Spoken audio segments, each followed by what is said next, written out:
Dana has started a new thing to be very, very polite to his upper guys, where they're crazy. They're babies.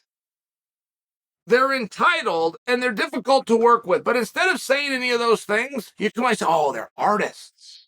Oh, an artist is, it's all in the detail with the art. Man, it's none of those things. That artist is drunk and probably didn't even send you that message in the first place. And you probably had to call him 15 times to get him to pick up his damn phone because he's in bed because he doesn't have a job. There's nothing artistic or beautiful about this unless you admire Van Gogh, who drank himself into a coma and cut his ear off, and we're supposed to think that's a cool thing. If you do, go ahead. Then, yeah, they're artists. And part of the rinse and repeat is there's just a time where you beg for opportunities. You beg for them. George St. Pierre himself got on his knees and literally did this. Stipe Miocic did it from his feet, but he begged for an opportunity. I bring that to you because everybody does. That's part of the psychology. We beg for an opportunity, and then you get it. And there comes a time where as soon as you believe you're powerful enough, which nobody's ever been, as soon as they believe they're powerful enough, they turn the gun on you. Leon Edwards, who I don't give a fair shake to, by the way, I'm trying to change that. I've never been fair about Leon. I've been nothing but hard on Leon. I'm trying to change that. But just as an example, scratched and clawed his way just to get the opportunity, and we were there for him. We didn't let anybody slide him. We did not let a pandemic at a country that shut down an airport and left the number 3 guy in the world behind. We didn't let the division move on, did we? No, we looked after Leon. We got Leon that opportunity. That opportunity was a co-main event as opposite Nate Diaz. We got him an opportunity. We pushed him right into a main event. Yes, we did. Yes, we did. We did that. As soon as he got the belt, very first thing we asked him to do, he said no to. It wasn't the second thing, the third thing, the fourth thing. As soon as he got that belt, said, we'd like you to fight Colby Covington, and he told us no. And just bring it to you as an example, because they all will do this eventually. And Mr. Water Bottle, I think I've been very fair. Towards Mr. Water Bottle. But he says that he would fight Max Holloway, but only if it was in Spain. And they all do this. They all do this at some point. Now that implies something, okay?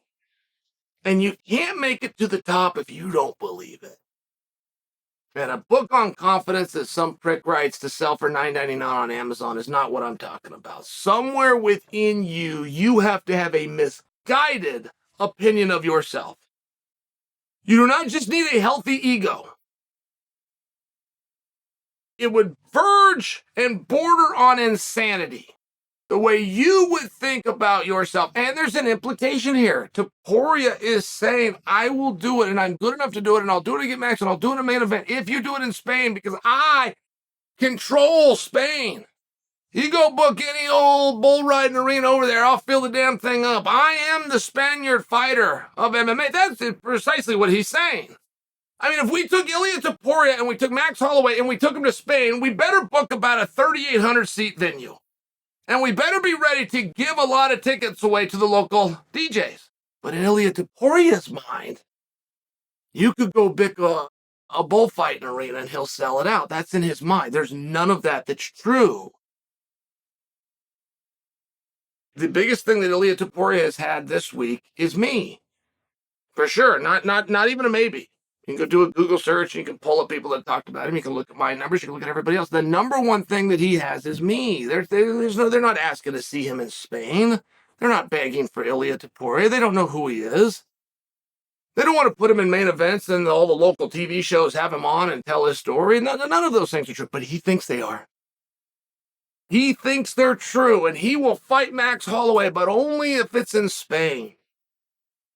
And you got to know how to handle those things. I'm not giving Ellie a hard time at all. Believe me, I had those same misguided. I'm defending Ilia here. I'm defending Topuria. Absolutely, I am. I hope it came out that way. But I'm also making an observation that this is what these fighters do. It's a very hard thing. It's a very, very hard thing. You start a pattern where you ask a guy to come to work 3 times a year, right? You can always loosen reins, but it's very hard to tighten them. It's very, very hard to tighten them. You start a pattern where you ask a guy to come to work 3 times a year. And your top guys, you can't get them to do that. I don't know that Jon Jones has gone to work I said 3 times in 1 year. I don't know that he's gone to work 1 time in 3 years. I don't look to give him a hard time. That's just a name that you would know. Stipe Miocic, right? If you got a villain, you got to hear Stipe Miocic the same way. I don't know if you've got him to go to work 1 time in 3 years. It's one of these things that gets to be very tough.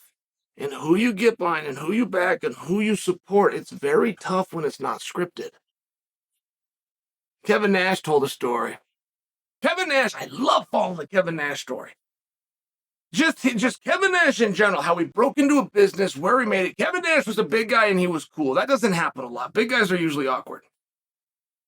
Right? The tallest guy in your high school wasn't the one with the prom queen. Any of you. Any high school you went to, it just didn't work that way. They felt awkward. The tall guys just felt awkward, right? You get to a certain height, and you're like, I'm bigger than everybody else, and my head's got to tuck in here, and it's a hard time fitting the clothing. It's one of these things. It's hard to be a really big guy and be cool. Kevin Nash was both. He was cool. He was confident in who he was, and it came out, and he was huge. He was 7 feet tall. He was 300 plus pounds. I think Nash was about 6'8". But he was cool. That's not a word you get to use very often.